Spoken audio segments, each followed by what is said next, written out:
Ada 3 materi menarik tentang semantik, yakni yang pertama konsep semantik, yang kedua klasifikasi makna, dan yang ketiga perubahan makna. Dan sebelum kita memasuki materi kita, mari perkenalkan tim kami, yakni saya sendiri Dona Maria Olga Pereira sebagai pemateri pertama, dan yang kedua dilanjutkan oleh Saya Emilia Emak Belalawe sebagai pemateri kedua. Saya Maria Magdalena Nogokelen sebagai pemateri ketiga.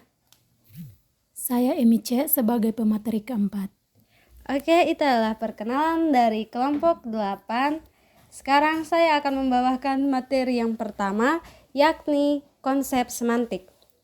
Seperti pada slide, teman-teman dapat melihat bahwa semantik adalah ilmu tentang makna.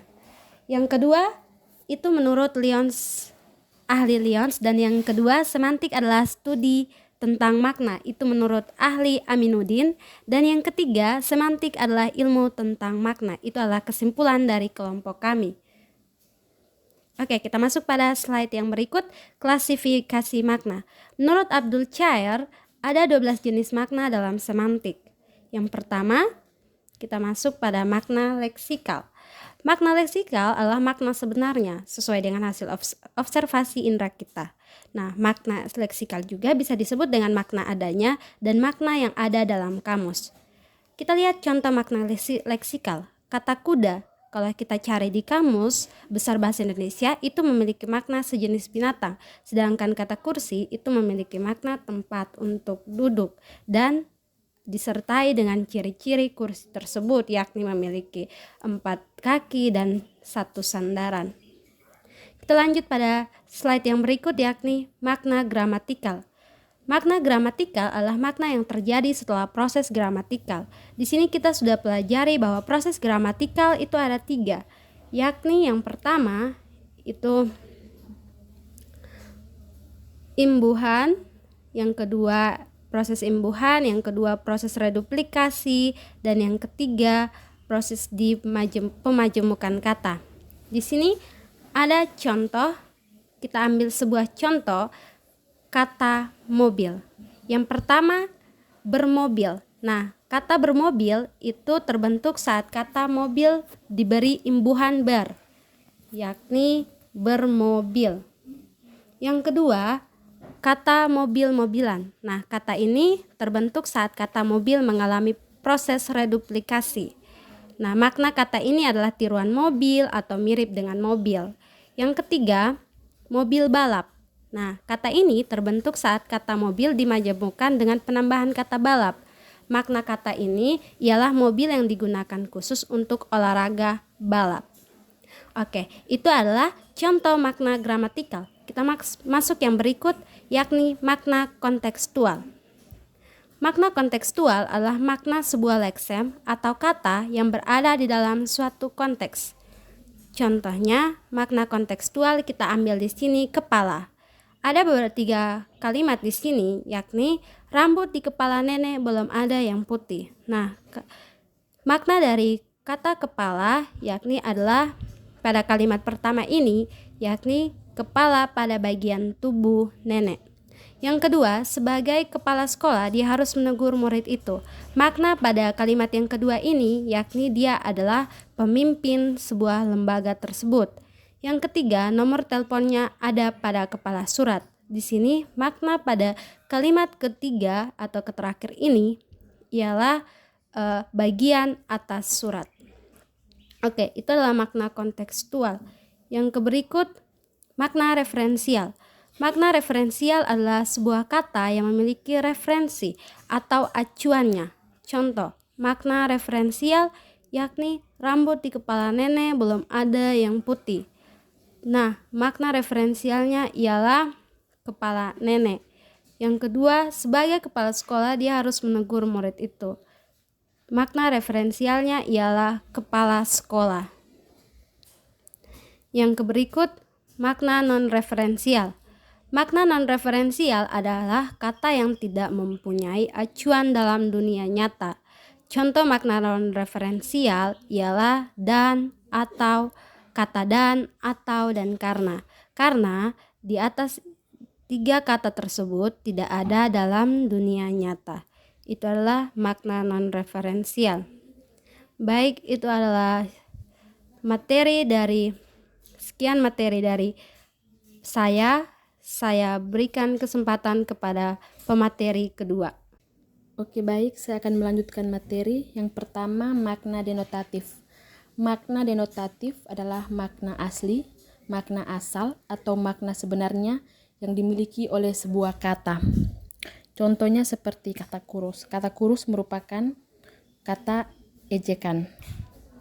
Dan contoh yang lainnya bunga. Bunga ini melambangkan atau menggambarkan tumbuhan. Yang kedua, makna konotatif. Makna konotatif adalah makna lain. Contohnya kata kurus. Kata kurus merupakan ejekan kepada seseorang yang kurang gizi. Kata kurus kalau dalam makna konotatif positif, kata lainnya ramping.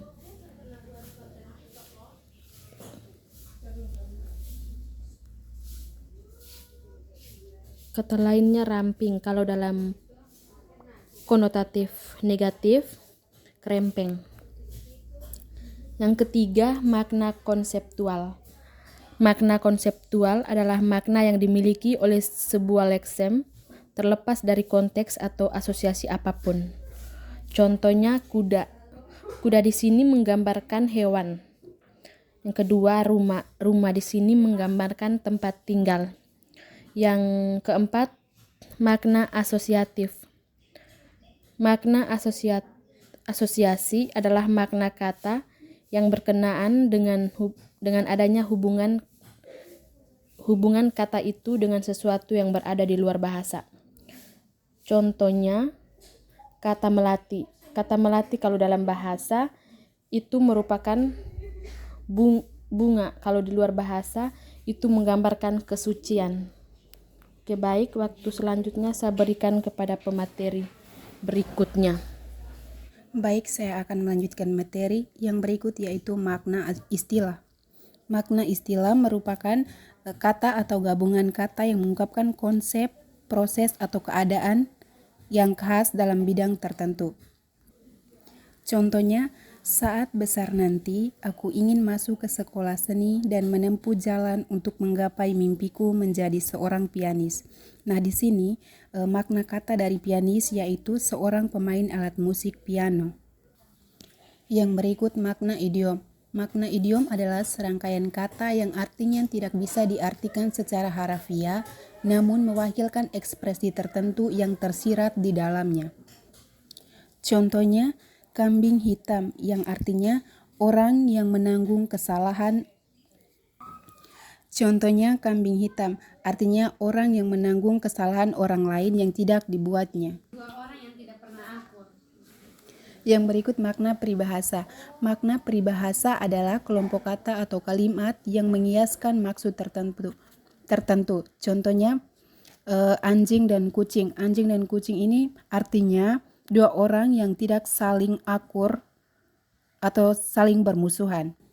Yang berikut perubahan makna. Nah, di sini ada faktor-faktor yang memudahkan terjadinya perubahan makna. Oke, materi selanjutnya akan dibawakan oleh pemateri berikut. Baik, saya akan melanjutkan materinya, yaitu faktor penyebab perubahan makna. Nah, di sini ada 6 faktor penyebab perubahan makna.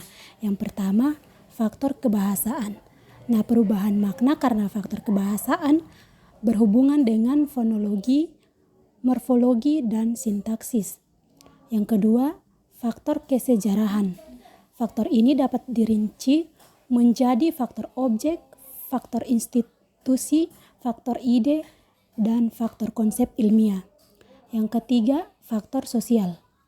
Nah, perubahan makna yang disebabkan karena faktor sosial dihubungkan dengan perkembangan makna kata dan dalam masyarakat. Yang keempat, faktor psikologi. Nah, faktor psikologi ini dapat dirincikan lagi menjadi faktor emosi dan kata-kata tabu. Yang kelima, pengaruh bahasa asing. Perubahan bahasa yang satu dengan yang lain tidak dihindarkan. Hal ini disebabkan oleh oleh interaksi antara sesama bangsa. Dan yang terakhir karena kebutuhan kata yang baru. Nah, telah kita ketahui bahwa manusia berkembang terus sesuai dengan kebutuhannya. Kebutuhan tersebut perlu nama atau kata baru karena bahasa adalah alat komunikasi. Sekian dari kelompok kami siap menerima pertanyaan kecuali menerima kenyataan bahwa aku dan kamu adalah sebatas teman. Terima kasih.